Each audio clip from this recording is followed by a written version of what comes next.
Hi, my name is Jeremy Pilgrim Stoppel, and my research project focused on green building in the Seattle area. So, why did I focus on green building? Well, we know that buildings account for over 40% of carbon emissions in the United States and worldwide, and this is one of the leading contributors to climate change. And if we are going to reach the United Nations climate change goals and goals set by the Paris Climate Accord and limit the global warming to 2 degrees Celsius, we likely need to reduce these buildings' energy use by 70 to 80% by 2050. How do we do this? Well, green building can decrease energy use through smart design like passive heating, energy efficient lights, and other techniques. And as well, it can also provide benefits like improved health of building occupants and even increased satisfaction of green building project managers. As you can see here on the graph to the left, building operations account for about 28% of the global CO2 emissions, and building materials and construction about 11%. So building materials and construction, the process of making all the materials that go into the building, transporting it, constructing it, putting it all together is actually a really big chunk of energy that buildings use that sometimes we don't really think about when we think about energy efficiency in buildings. And then the picture to the right here was me with my site supervisor at an event that was where we were promoting the Green Home Tour. So leads into my internship. I interned with the Northwest Eco Building Guild to organize this year's Green Home Tour. And with this tour organization, I was already in contact with a lot of green builders in the Seattle area. And this allowed me to easily conduct a survey of short answer and Likert scale questions with these green builders in this green building network that I had created.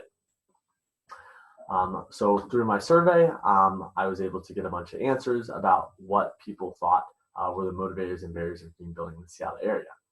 So what did I do with this? I was able to analyze the short answer results by grouping responses thematically. And then I also reviewed the literature on the topic after conducting the survey. An example of how I group responses thematically is shown right down here in the bottom middle. So for example, someone would say, oh, it's what the customer wants. That's what motivates me to build a green, that's market demand. It's the demand that they have. Moral obligations, some people would say, I want to have a better future for my children. That would go into personal beliefs and values. And then likewise, expediting the permit process would go into government incentives. So when I asked my research question, what are the motivators and barriers of green building in the Seattle area?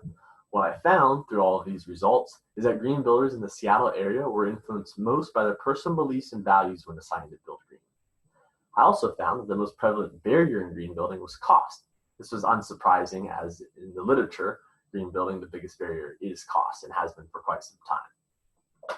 Now, literature review suggested that many countries highly rating green building were influenced heavily by government incentives and/or regulations, which is interesting because my data doesn't really show that. If we look at the middle bar graph, and when I asked people what influences you to build green, I asked 3 different things: personal beliefs and values, market demand, city government incentives. We see that personal beliefs and value was by far the most influencing factor, and that market demand was also influential, and a lot more so than city government incentives, which seems somewhat influential but pretty split.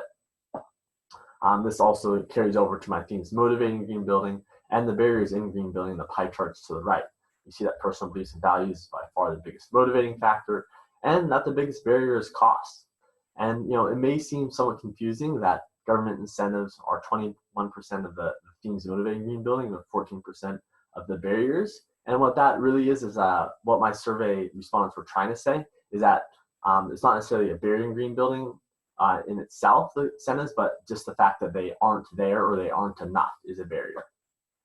So the significance of this is if we want to bring in conventional builders that maybe don't have these personal beliefs or values, we're going to have to find a different way to motivate them to build green. And the biggest way we might be able to do that is through increased incentives, because the current green builders we see are strongly motivated by these personal beliefs, but not that much by incentives. That could indicate that incentives aren't really playing a big role in this. And the most useful incentives would target decreasing the most prevalent barrier that we found, which would be high cost. We found this in the survey and in my literature review, especially these high initial costs for green building projects. Because a lot in green building, you get those energy savings down the road, and kind of your money or investment comes back to you later. You get that return on investment, but it takes time. And a lot of people don't want to wait all that time to get that money back. So Seattle does have several programs that attempt to eliminate these cost barriers, as well as things like expediting the permit process. However, the results from my data indicate that these aren't enough and that more needs to be done in order to really bring people into the green building field by incentives. So I want to especially thank my site supervisor, Jenny, for all the things that she helped me learn during my internship, and also my faculty advisor, Sergey, for his insight on my research and topic, and all those who have helped me along the way as well in my environmental studies peer cohort. Thank you for watching.